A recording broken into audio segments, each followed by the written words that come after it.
Selamat sore, rekan-rekan.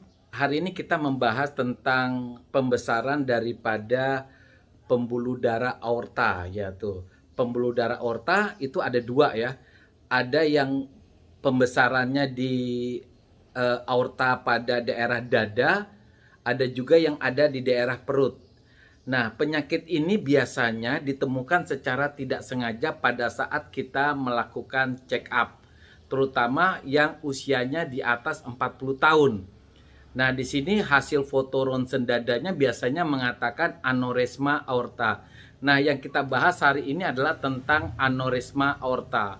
Jadi, aorta itu artinya arteri itu merupakan pembuluh darah yang mengantarkan darah dari jantung ke seluruh tubuh kita, dan tahanan pada pembuluh darah aorta itu adalah kuat sehingga dia tidak bisa mengalami pembengkakan, tetapi karena faktor tertentu dia bisa mengalami kelemahan. Jadi di situ dia akan terjadi pembengkakan.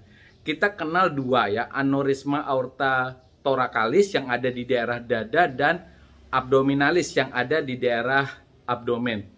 Umumnya memang gejala daripada anorisma aorta ini tidak ada apa-apa, umumnya tidak disengaja, yaitu ketemu secara tidak sengaja.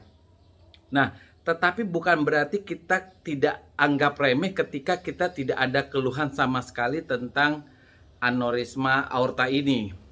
Nah, gejala yang biasanya kita temukan adalah pertama, kalau di daerah perut, itu rasa nyeri di daerah perut atau samping perut, kemudian sampai daerah punggung. Begitu juga dengan daerah dada, biasanya nyeri di daerah dada sampai punggung daripada dada. Bahkan bisa disertai gejala batuk. Tapi ketika anorisma ini pecah atau robek, maka gejalanya hebat, seperti misalnya gejala sesak napas, gejala denyut jantung kita berdetak dengan kencang, nyeri di daerah dada dan perut, kemudian kepala kita terasa seperti berkunang-kunang. Nah, itulah gejala dimana kalau anorisma aortanya mengalami pecah. Nah, untuk mendiagnosa anorisma aorta biasanya kita melakukan pemeriksaan foto ronsen baik di daerah dada maupun di daerah perut. Bisa juga melakukan pemeriksaan dengan cara CT scan ya, baik di dada maupun di perut.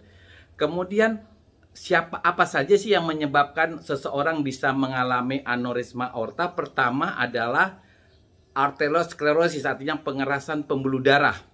Yang kedua adalah peradangan atau vaskulitis. Yang ketiga itu cedera pada daerah aorta, bisa cedera dari luar yang mengenai pembuluh darah aorta. Kemudian penyakit tertentu seperti penyakit sifilis juga bisa mengakibatkan seseorang bisa mengalami anoresma aorta. Lalu siapa saja yang condong terkena penyakit ini? Pertama adalah pria, lebih banyak daripada wanita. Kemudian mereka-mereka yang usianya di atas 65. Kemudian ada riwayat keluarga menderita anorisma, seorang perokok, kemudian seorang yang mengalami darah tinggi dan diabetes juga adalah faktor yang seseorang mudah terkena anorisma aorta.